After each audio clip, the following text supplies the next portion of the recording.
حضرت ابراہیم علیہ السلام کی عادت تھی کہ مہمان کے بغیر کھانا نہیں کھاتے تھے، اور جو کھانا مہمان کے ساتھ کھایا جائے اس کا حساب بھی نہیں ہوگا۔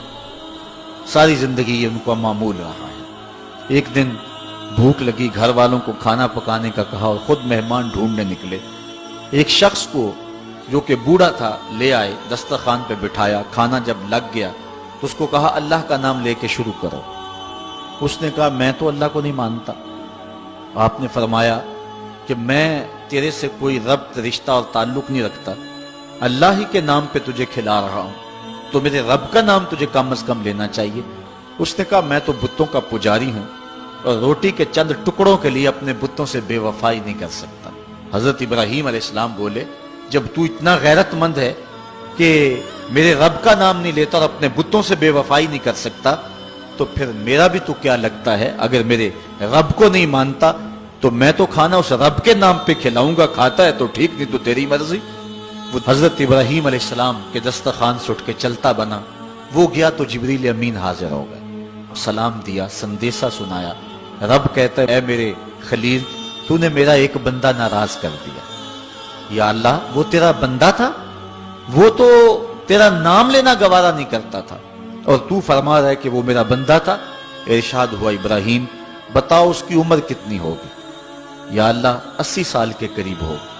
کہا اتنا عرصہ ہو گیا نا میں اس کو رزق دے رہا ہوں، تم ایک دن نہیں کھلا سکے؟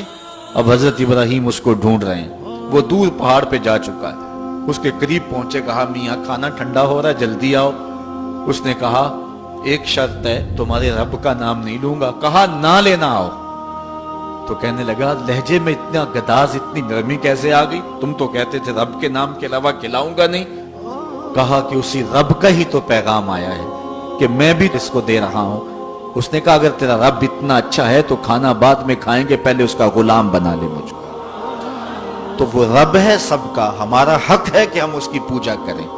تو اللہ تعالیٰ جل شانہ نے ارشاد فرمایا یا ایھا الناس اعبدوا ربکم، اپنے رب کی عبادت کرو۔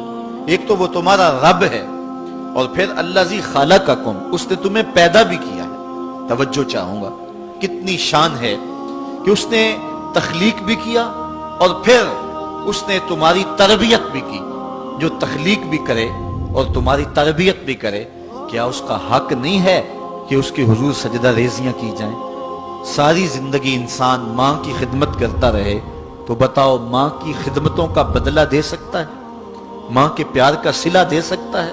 تو انسان جتنی مرضی خدمت کر کے ماں باپ کو راضی کرنے کی کوشش کرے وہ تو راضی ہوتے ہیں، بلکہ نالائق اولاد کے لیے ماں باپ کی دعائیں اور زیادہ ہوتی ہیں۔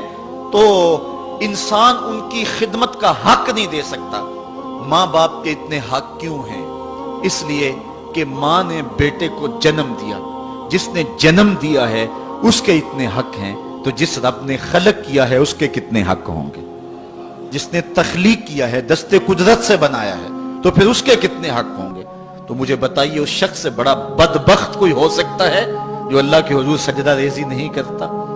صبح کے وقت چڑیاں بھی اللہ کا نام لے رہی ہوتی، حشرات الارض بھی رب کا نام پکار رہے ہوتے ہیں، بلوں سے سر نکال کر جانور بھی اللہ کا نام پکار رہے ہوتے ہیں، اور اس شخص سے بڑا بد نصیب زمانے میں کوئی نہیں ہے کہ جو اللہ کی حضور جھکنا نہیں جانتا، جو اللہ کی حضور جو ہے وہ عبادت کا سر نہیں رکھتا۔ وہ رب ہے جو تمہیں پیدا کرنے والا ہے۔ ماں کے رحم کے اندر کون نقش و ونگار دینے والا ہے؟ کس نے گوشت کے لوتھڑے کو بولنا سکھایا ہے؟ کس نے چشم خانوں کے اندر روشن چراغ رکھ دیے ہیں؟ اور کس نے سر کے اندر ایک نشیط اور روشن دماغ رکھ دیا ہے؟ کس نے ہاتھوں کو پکڑنے کی قوت دی اور کانوں کو شنوائی کی طاقت دی؟